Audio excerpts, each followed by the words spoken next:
Guys, welcome back to my channel travel diaries by D K.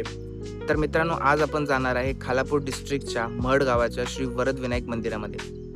तर मित्रांनो, आज आपण तिथे जाण्यासाठी आपल्याकडे काय काय ऑप्शन्स अवेलेबल आहेत, त्याचसोबत आपण तिथे कसे पोहोचू शकतो, अदर डेस्टिनेशन्स काय आहेत तिथे जाण्यासाठी, जे आपण तिथे गेल्यानंतर एक्सप्लोअर करू शकतो, तर ते आपण या व्हिडिओमध्ये बघणार आहोत. तर चला सुरू करूया.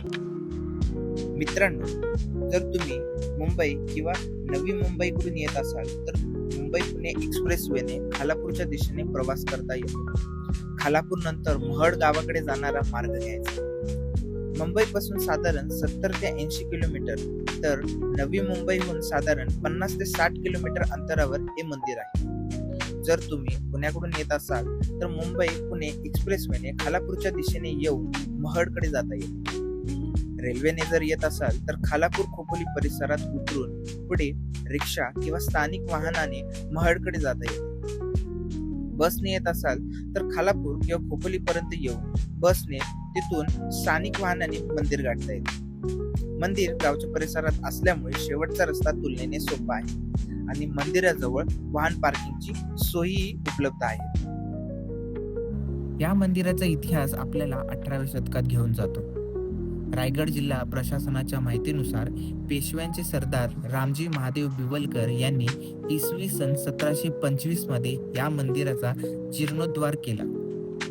आज ही मंदिराच्या परिसरात प्राचीनतेची आणि भक्तीची ही परंपरा अनुभवायला मिळते. या मंदिरातील सर्वात खास गोष्ट म्हणजे इथे श्री गणेशाची स्वयंभू मूर्ती.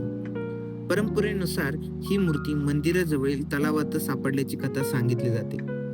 इसवी सन 1690 मध्ये धोंडू पौडकर यांनी ही मूर्ती सापडल्याची उल्लेख काही ऐतिहासिक धार्मिक स्रोतांमध्ये आढळतो. नंतर या मूर्तीची प्रतिष्ठापना करण्यात आली आणि पुढे वरद विनायक मंदिर भक्तीचं प्रमुख केंद्र बनलं. आणि आता मंदिरातील आणखी एक विशेष गोष्ट, इथे एक नंदादीप अखंड तेवत असल्याची श्रद्धा आहे. महाराष्ट्र पर्यटन विभागाच्या माहितीनुसार हा नंदादीप 1892 पासून तेवत असल्याचं सांगितलं जातं. शेकडो वर्षांचा इतिहास, भक्ती आणि श्रद्धा यामुळे हा दिवा मंदिराच्या आध्यात्मिक वातावरणाचा एक महत्त्वाचा भाग बनला आहे. मंदिराची रचना तुलनेने साधी आहे, पण त्याच साधेपणात त्याचं सौंदर्य दडलं आहे. मंदिराच्या चारही बाजूने हत्तींच्या मूर्ती संरक्षण करताना दिसतात. मंदिर परिसरात तलाव, गणेश मंदिर, शिवलिंग आणि नवग्रह देवतांच्या मूर्त्याही पाहायला मिळतात. वरद विनायक मंदिराचं आणखी एक वैशिष्ट्य म्हणजे इथे भक्तांना अगदी जवळून बाप्पांचं दर्शन घेण्याचा अनुभव मिळतो. महाराष्ट्र पर्यटन विभागाच्या माहितीनुसार भक्तांना गर्भगृहात जाऊन गणेश मूर्तीला स्पर्श करून अभिषेक करण्याची संधी मिळते. यामुळे बाप्पांशी असलेलं नातं आणखी जवळचं वाटतं.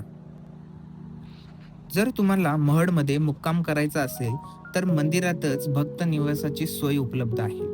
येथे वेगवेगळ्या प्रकारच्या खोल्या उपलब्ध आहेत. 3 व्यक्तींसाठी सिंगल रूम 500 रुपये, 4 व्यक्तींसाठी डबल रूम 700 रुपये, तर 6 व्यक्तींसाठी मोठी डबल रूम 900 रुपये. जर तुम्हाला AC रूम हवी असेल तर 4 व्यक्तीसाठी 2000 तर 6 व्यक्तींसाठी 2500 इतके शुल्क आहे. रूम घेताना 500 रुपये डिपॉझिट द्यावं लागतं.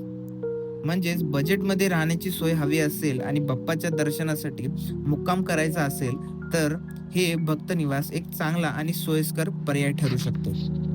आणि त्याचसोबत जर तुम्ही इथे आला असाल तर तुमच्या ट्रिपमध्ये आणखी काही सुंदर ठिकाणांचा नक्की समावेश करा.